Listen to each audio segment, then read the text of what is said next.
Jeg synes det godt å se at nye representanter i justiskomiteen har fått med seg at alt henger sammen med alt. Det jo det egentlig denne debatten handler om, i forlengelsen av det forrige, nemlig hvordan de ulike delene av straffesakskjeden koordinert i forhold til hverandre. På fint så heter det balanse i straffesakskjeden. Det et begrep som alle vi i justiskomiteen kan ganske mye om etter hvert, og det noe som også statsråden var kanskje enda mer opptatt i opposisjon enn han har vært nå. Ved budsjettbehandlingen så foreslo Høyre noe som kanskje hadde vært litt lurt, som man burde se på, nemlig å søke å utrede og gjennomføre en samlet bemanningsplan for hele justissektoren, sånn at de ulike delene kan tilpasse seg hverandre. Noe som griper inn i den forrige interpellasjonen og denne her, for eksempel etableringen av Barnas hus.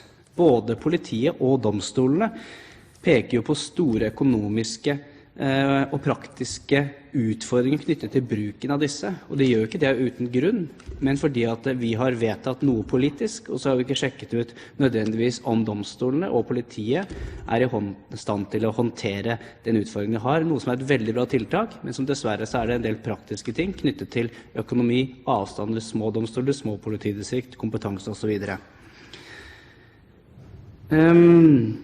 Rekruttering til domstolene kunne også tenkes å diskutere noe.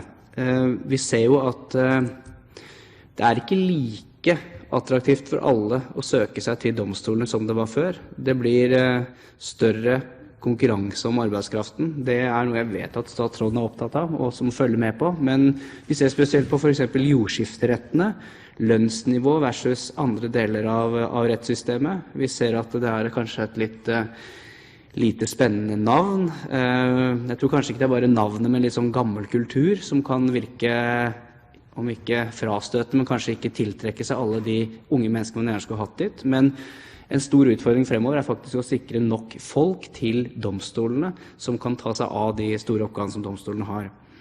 Så det altså ikke så spesielt at man i 2 interpellasjoner peker på utfordringene når det gjelder politiet, for det skulle jo bare mangle, selvfølgelig.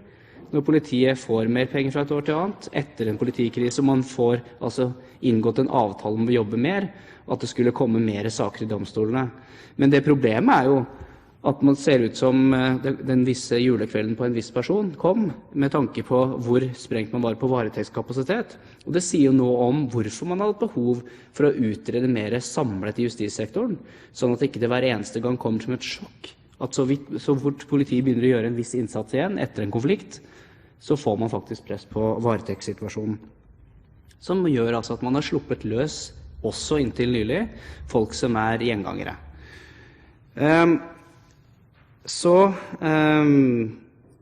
forhold til sammenhengene i straffesakskjeden, Riksrevisjonsrapporten kan brukes effektivt, og jeg håper jo at det blir en åpen høring om den i kontrollkomiteen.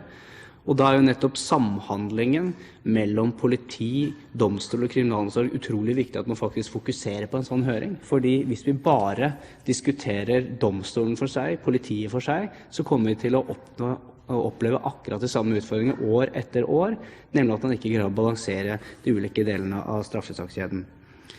Og det må jo være utfordringen for alle vi i justiskomiteen, at vi bruker litt mer tid på å kontrollere at det vi faktisk vedtar fungerer.